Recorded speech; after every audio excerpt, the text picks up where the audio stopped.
Alright, here we are. We're just gonna go on a cruise. I've been stuck inside the house for the past week now. Haven't been able to go anywhere, so I figured I'd just go ahead and go on a nice cruise. I have to go to the grocery store anyways to pick up some essentials, so might as well take some back roads and take a detour on my way to the grocery store. So might as well. So I also wanted to give you guys an update on what's going on with the car, and I just have to say I have some awesome subscribers out there. One of you guys out there, or actually a couple of you guys out there, gave me some really good advice as far as me seeking a little bit more power out of this EJ257 engine, and I guess that was in response to the mods that I am going to be getting in the future. So let's turn down this road real quick. This is always a nice cool road. But yeah, car is running absolutely amazing. No issues whatsoever. This is tuned by Brand Tuning all the way on the East Coast. A wonderful tuner, especially nowadays where dyno shops are closed. If you need your car tuned, go ahead and hit up Brand Tuning. I have a coupon code where you can save 10% off. And some of you guys have already mentioned that you guys saved a couple bucks from going with Brand Tuning, getting the e-tune service done from them. I really do appreciate it. Thank you for supporting not only me, but Brand Tuning, also another small business out there trying to stay afloat during all these tough times. So yeah, you can't tune, you got some mods, don't worry, you can still e-tune. You don't necessarily need to be tuned on the dyno. Nope. Actually, there was a Hyper Blue STI on the channel. You guys might know who he is. His car was actually e-tuned, and he's making 1,000 wheel horsepower. So there's nothing really wrong with e-tune, although I will admit I would rather get my car tuned on the dyno so I get that fancy paper saying what my dyno numbers are. But what do we got coming on the channel? Well, you know what? I'm gonna address, no, actually we'll address that later.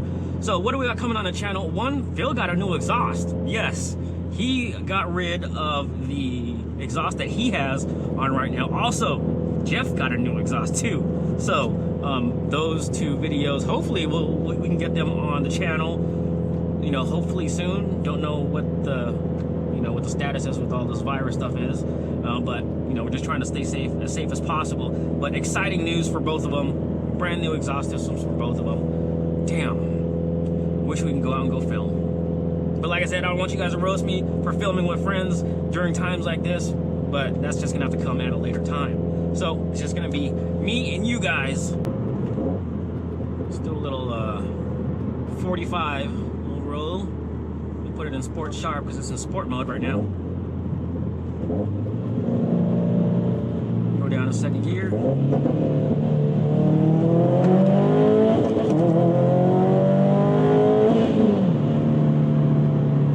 There you go. Small little pull for you. I know that wasn't all that fast. That did not seem all that fast at all.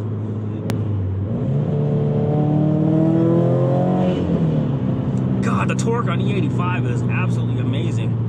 So I did drive the car on just regular pump gas. I think the ethanol content was like E15, so it wasn't like full pump gas, so a little bit of ethanol still in there. But man, you can really feel the torque difference between pump gas and E85. Like I said earlier, my ethanol content is at 76.7, but 3,500 RPM on, if you stomp on it, man, I'm telling you, the torque just hits you. That's something that you just can't get on an E85 WRX. On the WRX, I had to keep the torque numbers low at the lower RPMs in order to keep the engine happy and not send a rod through the engine block. But it's just the honest truth. This truck is coming up behind me quick. For some reason, in this town, it's always the trucks that want to run. It's never like the other cars. They usually just wave, say what's up. It's usually the trucks. See this guy. He wants to run. It's always the trucks, man. Why is it always the trucks?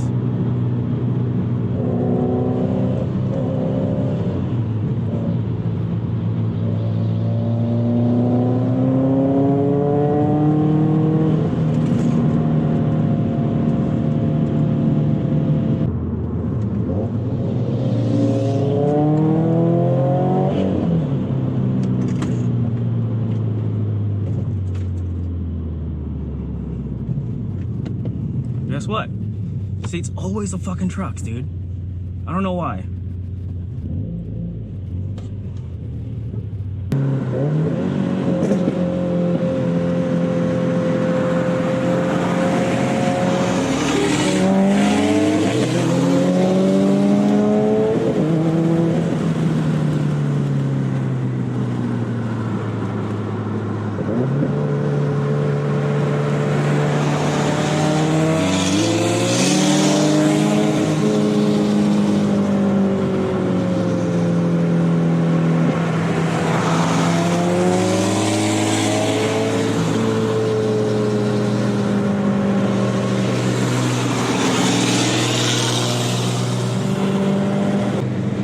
truck guys. It's always the diesel guys. Not really the regular gas guys, but the diesel.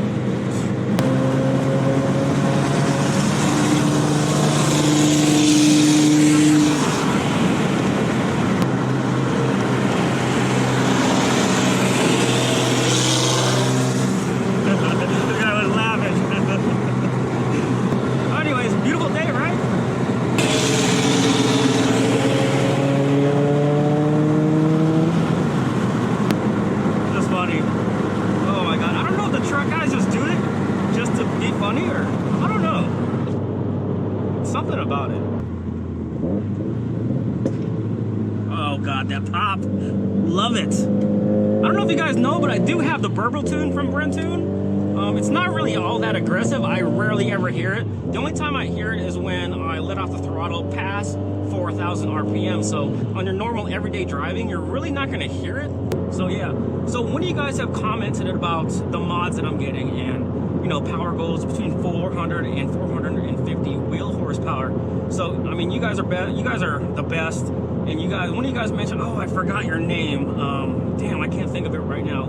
But you mentioned too, yes, we realize the 19 engine has upgraded pistons, but they're still prone to failure, especially in excess of 400 wheel horsepower. And he mentioned to do it right. If you're gonna go, you know, 400, 450, at least upgrade the internals. So do it right. I understand. It makes a whole lot of sense. I knew that from the beginning. Yes, I know I don't really romp on the car all that much unless some diesel truck wants to run. I understand that blowing up your engine is going to create a lot of views. It's going to be great for the channel, but overall, you know, it's, you know, do this right, man. You know, do it right. Be an example for the rest of the subscribers out there, and either build the internals or just keep it the way it is.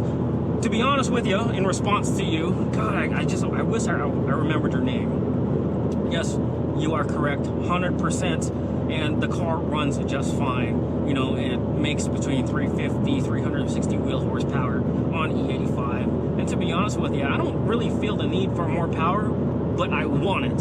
So, but if I want it, you know, this is not an Evo. You gotta do it. You got to do it right. The only bad part is it's going to push the timeline to the mods a little bit back further. One, that just means I'm going to have to save up a little bit more money. Who knows what my job situation is going to be in the future. So, yeah, good point, man. I've been around too long. You guys saw the struggle that me and Casey went through with his engine. His engine was actually, he had a build block. Imagine on a stock block, if I were to, you know, go to car events, track, autocross, drag strip on a stock Subaru engine with stock internals, what's that going to do?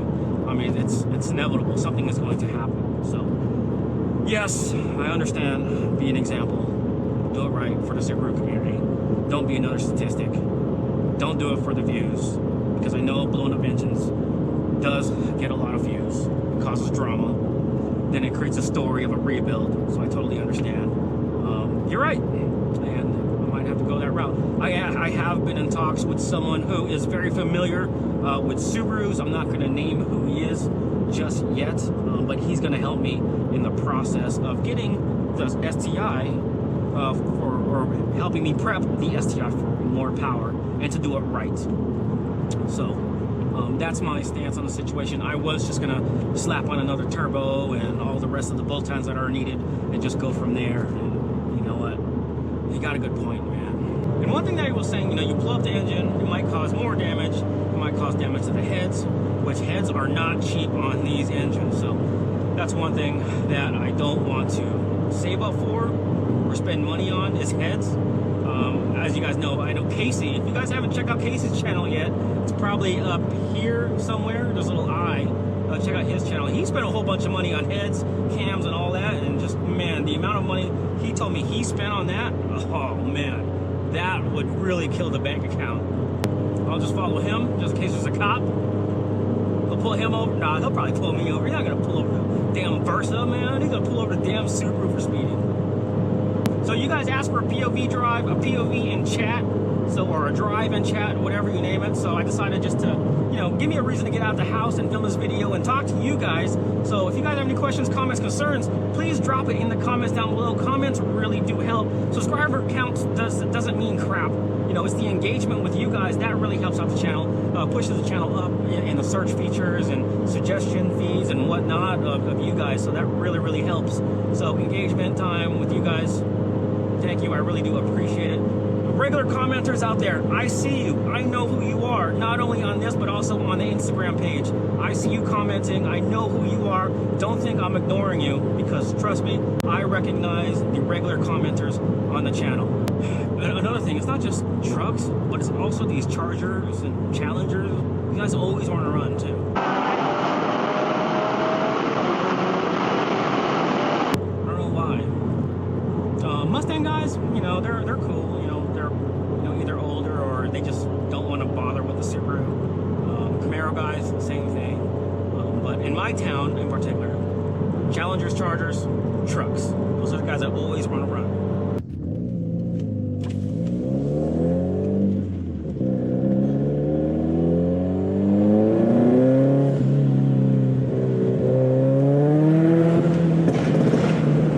There you go. I don't know if you guys heard that.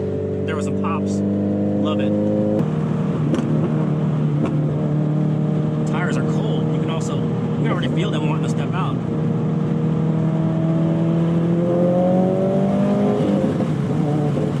Oh, one thing I forgot to mention for the quote-unquote build, one thing that I really do want to get is a new clutch. Yes, one thing that you guys recommended to me, if I'm gonna go over 400 wheel horsepower, to get a new clutch, because the stock clutch is not going to be able to handle it. That's another point that that person or that commenter made, is doing it right. You guys are right. Once again, a new clutch is needed. So you guys have also asked me about the 20, 21, 22, 23, 24, whenever the hell the new STI is going to come out. I don't want to comment or speculate on what's coming out for the next generation STI. Am I going to get it? Hell, I don't know. I don't know what my job situation is going to be. But I don't want to comment on it until something official comes out from Subaru. So that's just my stand on it. If it comes with an FA, it does. If it comes with an EJ, it comes with an EJ. But that's just my take on it.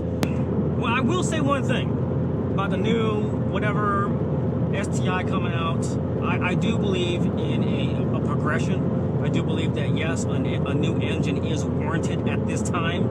Now, if other manufacturers use Subaru logic, hell, the new Mustang would still have the same engine it had in 2004 and have 300 horsepower.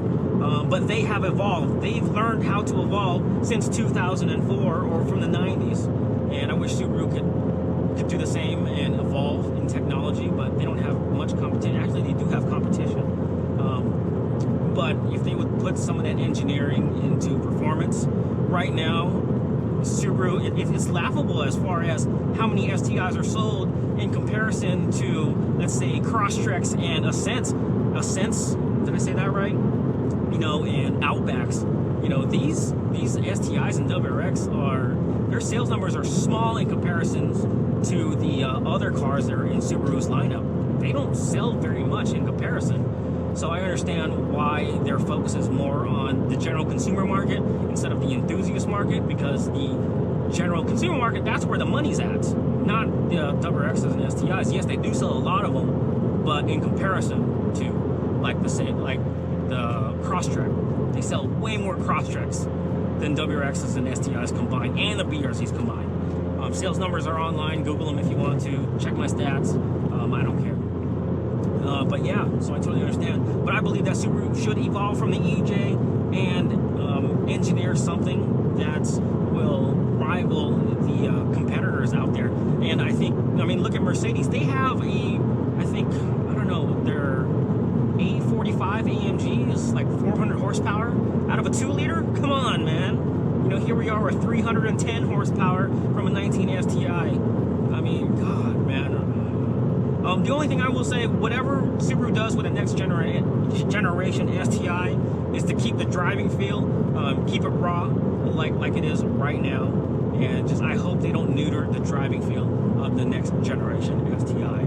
So those are just my wishes, my concerns with the next generation. Who knows if they will stick to it. So that's just my honest opinion about the next generation STI. I'm not going to speculate on what engine is coming. I'm not going to tell you what I think about the rumors, because they are just rumors. I could be wrong. I always said that Chevrolet is never going to come out with a mid-engine Corvette. Boy, was I wrong. But anyways, that is it. I am almost home. Got what I needed. And yeah, I appreciate you guys commenting, watching, subscribing, all that good stuff. You guys are the best.